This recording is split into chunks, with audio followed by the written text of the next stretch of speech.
Hello everyone. How is everybody doing on this camel day?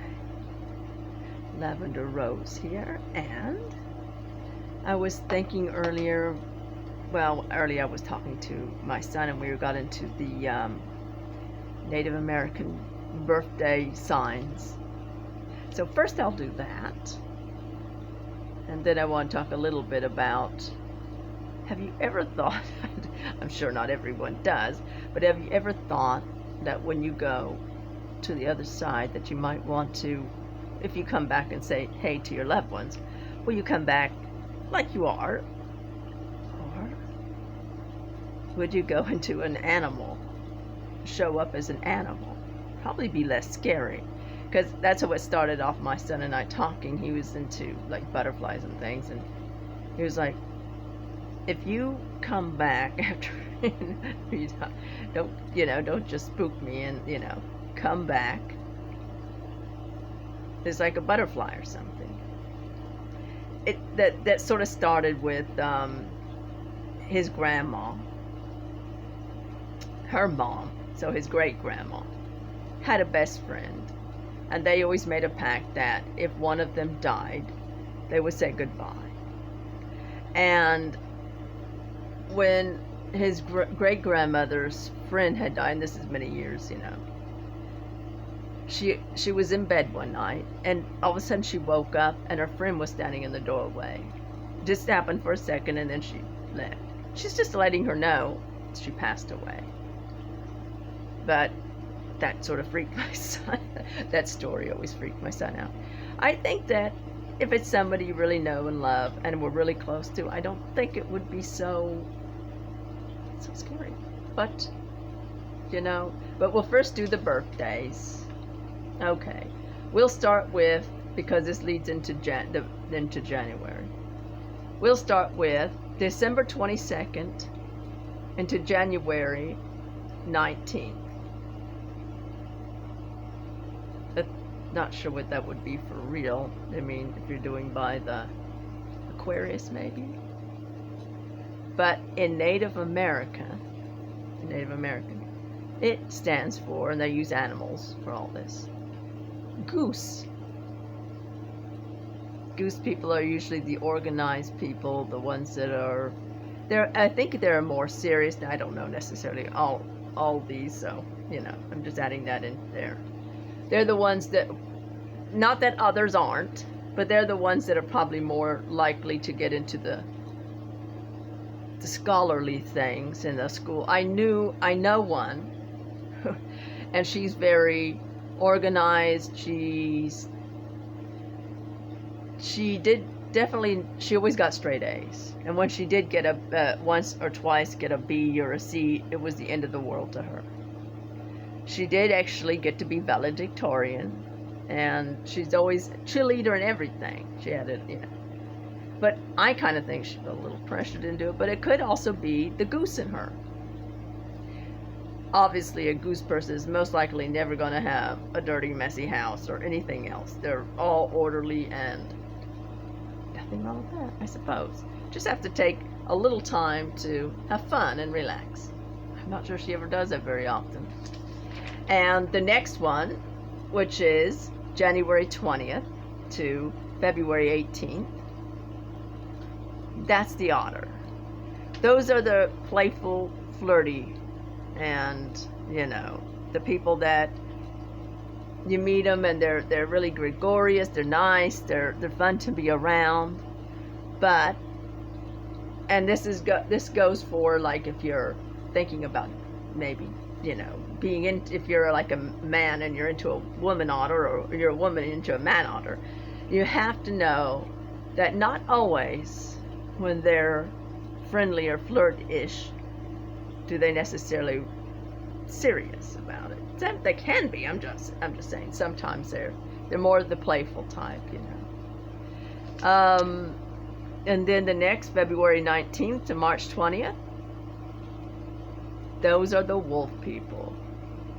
And to go back to the otter, I did actually know a guy that was an otter, and he was very much like that. Just saying.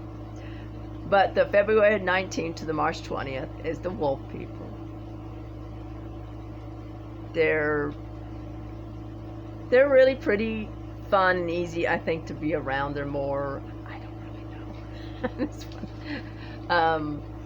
I think sometimes, and I can only state this to people I know that are of this, you know, they're, at least the one, the female I know that is, she's more, she doesn't like to really just stay still.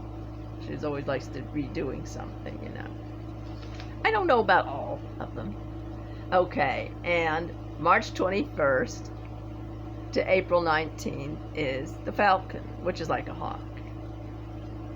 And I don't know exactly everything about, you know, I do, my son is one, but I don't really know the ins and outs of the falcons. So I'm just going to leave that alone.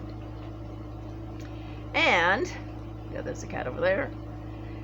April 20th to May 20th is the beaver. They're the ones who are like to do more building and planning and you know, making things work and tick. And the next one is May 21st to June 20th. Those are the deer, the gentle souls, adventurous people.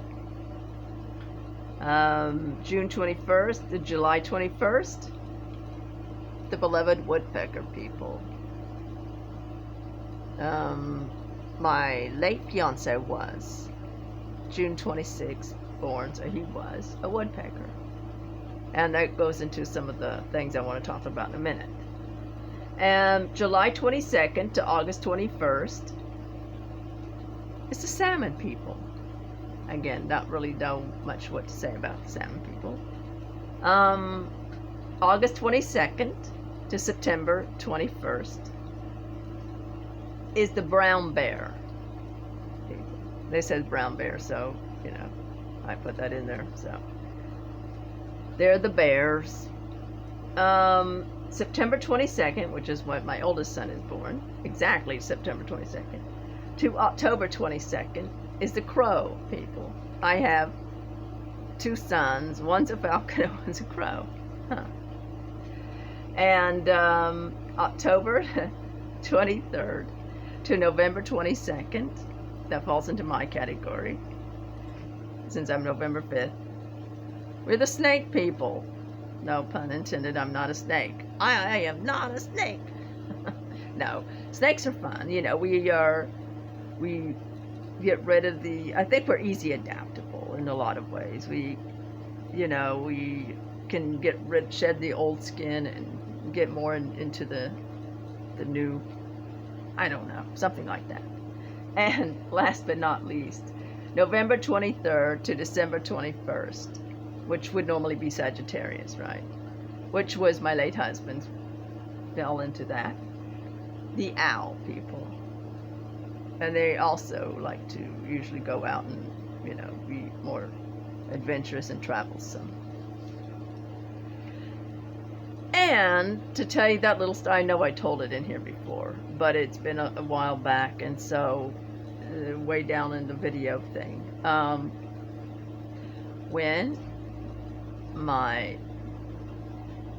it was like maybe a month or two after my late husband passed away. And I think I said that before, that I've seen both my late husband and my late fiance have heart attacks. That's enough to put the into anyone. Not easy to see. With my late fiance, it put him into a coma. With my late husband, I saw him as he died. So,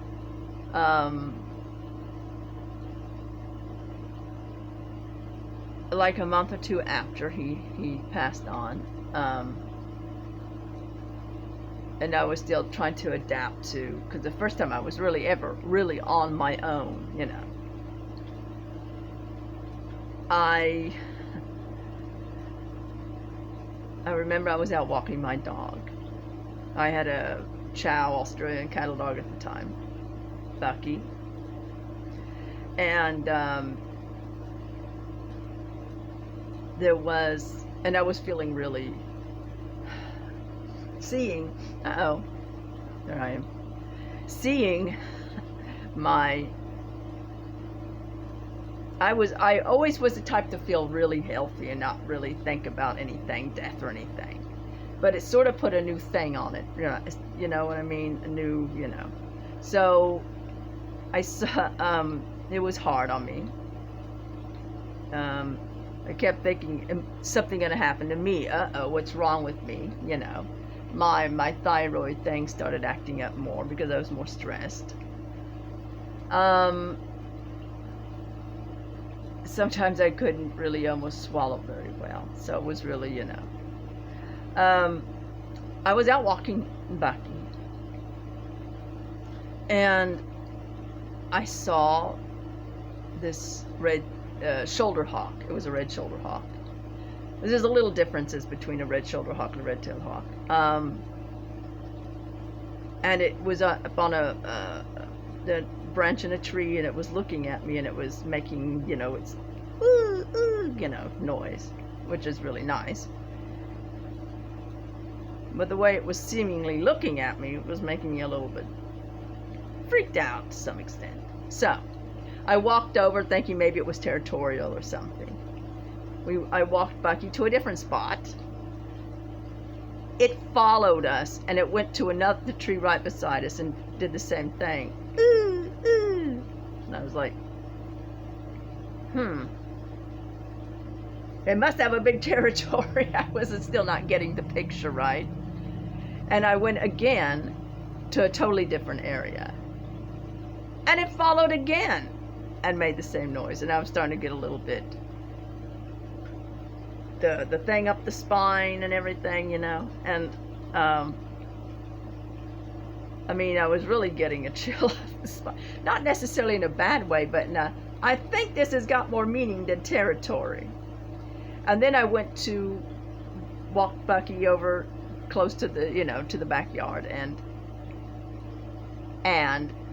it again passed, but this time eye level to me, and it looked me in the eye as it was flying with its head, and made that noise again. And then it went on the tree, and I knew that night I was going to wake up in the middle of the night. It was a knowing. It wasn't a, I think so. It was a, I know so. I'm going to wake up in the middle of the night, and I'm going to see in a vision, like sometimes it opens up like in a portal. And I'm going to see in a vision the hawk flying. And it happened, by the way. And I somehow knew that was my late husband, because he was always into hawks, even though he was an owl, with Totem. But he was really into hawks, and I was thinking, I know that was him saying bye. And I heard a lot of woodpeckers after my late fiance passed away too, so I know all these things have meaning. I don't know if one was actually him. And there was also an incident where, I think it was like in November 2017 or something like that, where, I think I said before, we have these herds of deer that sometimes come through here. And they were coming up right to this window right out here. Right at the window. And I was trying to, with my tablet, video it. But I kept messing up, and I wanted to get it just right, and I was noticing they were kind of freaking out just a little bit. I kept on redoing it. I should have stopped, but I didn't. And I guess I must have moved or, freaked them out a little much. And there were some babies, a couple of babies there, and some, female deers.